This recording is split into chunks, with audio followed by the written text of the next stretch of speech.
तो भारत ने पिछले कुछ महीनों में चीन को कई मामले में उसकी औकात दिखाई है, लेकिन वह तो कुछ भी नहीं था, बल्कि असली गेम तो अब शुरू हो रहा है। क्योंकि पिछले कुछ महीनों में जहां भारत को ईरान के चाबहार और म्यांमार की सिटवे बंदरगाह का फुल कंट्रोल मिला, वहीं अब भारत को एक और बहुत बड़े बंदरगाह पर कब्जा मिल चुका है। दरअसल हाल ही में खबर निकल कर आ रही है कि बांग्लादेश के मोंगला बंदरगाह पर भारत को कंट्रोल मिल चुका है, और देखा जाए तो यह बांग्लादेश का दूसरा सबसे बड़ा बंदरगाह है जो कि भारत की कंट्रोल में आ चुका है। और भारत की इसी रणनीतिक साझेदारी ने एक बार फिर से चीन के मुंह पर उल्टा तमाचा जड़ दिया है,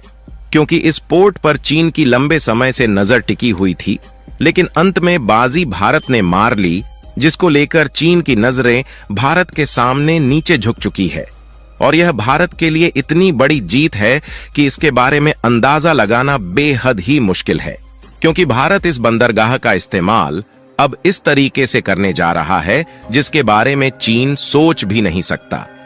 दरअसल इस बंदरगाह के इस्तेमाल से न सिर्फ भारत का ट्रांसपोर्टेशन आसान बनने जा रहा है, बल्कि इस बंदरगाह से भारत की कमाई भी होगी, और साथ ही यहां से चीन पर नजर भी रखी जाएगी, क्योंकि पिछले कुछ महीनों से हिंद महासागर में चीन की उछल कूद बहुत ज्यादा बढ़ चुकी है, जिसे रोकना भारत के लिए काफी जरूरी हो चला है। पूरी डेवलपमेंट क्या है इस वीडियो में समझते हैं, लेकिन आगे बढ़ने से पहले भारत ने चीन के फड़फड़ाने से पहले ही बांग्लादेश के बंदरगाह को अपने कंट्रोल में ले लिया। उसके लिए वीडियो को एक लाइक करके चैनल को सब्सक्राइब जरूर कर लीजिए,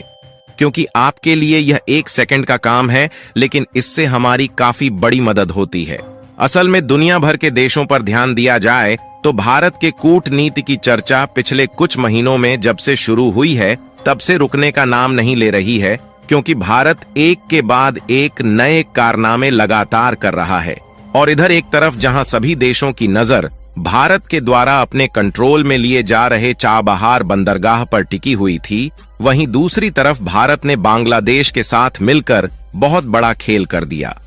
क्योंकि बांग्लादेश ने भारत को उस बंदरगाह का कंट्रोल दे दिया है जिसे खुद चीन अपने कंट्रोल में लेने के लिए पिछले कई सालों से बांग्लादेश के साथ घुला मिला हुआ था।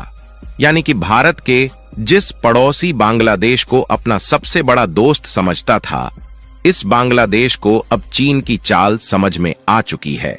और उनकी तरफ से भारत के समर्थन में न सिर्फ इसी बंदरगाह का कंट्रोल भारत के हाथों में दिया गया है, बल्कि बांग्लादेश के द्वारा चीन के खिलाफ भारत और बांग्लादेश ने मिलकर कई और फैसला लेना भी शुरू कर दिया, ताकि चीन जो अपनी मनमानी हिंद महासागर में चला रहा है और भारत की जासूसी कर रहा है, उसको कड़ी टक्कर दी जा सके। और हद तो तब हो गई जब बांग्लादेश ने चीन की बातों को बिना कहे इसका संचालन भार भारत के हाथों में सौंप दिया। अब चीन के हाथों से बांग्लादेश का कंट्रोल जा रहा है और भारत का पड़ोसी देश दोबारा से भारत के पास वापस आ रहा है, जो कि भारत के लिए रणनीतिक और व्यापारिक दोनों तरीके से काफी ज्यादा इंपॉर्टेंट है। लेकिन आपको बता दें कि जितना ज्यादा बांग्लादेश भारत के लिए इंपॉर्टेंट है, उससे कहीं ज्यादा बांग्लादेश का यह मोंगला बंदरगाह भारत के लिए इंपॉर्टेंट है। और यदि भारत इसमें थोड़ी सी भी चूक करता तो भारत के बगल मौजूद बांग्लादेश का यह बंदरगाह चीन के हाथों में चला जाता, जिसके बाद भारत की जो डिफेंस सिक्योरिटी थी वह और भी ज्यादा खतरे में पड़ने वाली थी। फिलहाल भारत और बांग्लादेश के बीच इस बंदरगाह को लेकर जो डील हुई है, उसको देखा जाए तो मीडिया रिपोर्टों के अनुसार मोंगला बंदरगाह पर टर्मिनल का मैनेजमेंट IPGL यानी कि इंडियन पोर्ट ग्लोबल लिमिटेड द्वारा किया जाएगा, और भारत की इंडियन पोर्ट ग्लोबल लिमिटेड द्वारा इस डील को फाइनल करने के बाद चीन को भारत की तरफ से कड़ी टक्कर मिल रही है। इसी तरह और भी नॉलेजेबल वीडियो देखने के लिए चैनल को सब्सक्राइब करके बेल आइकन को ऑल पर जरूर सेलेक्ट करें।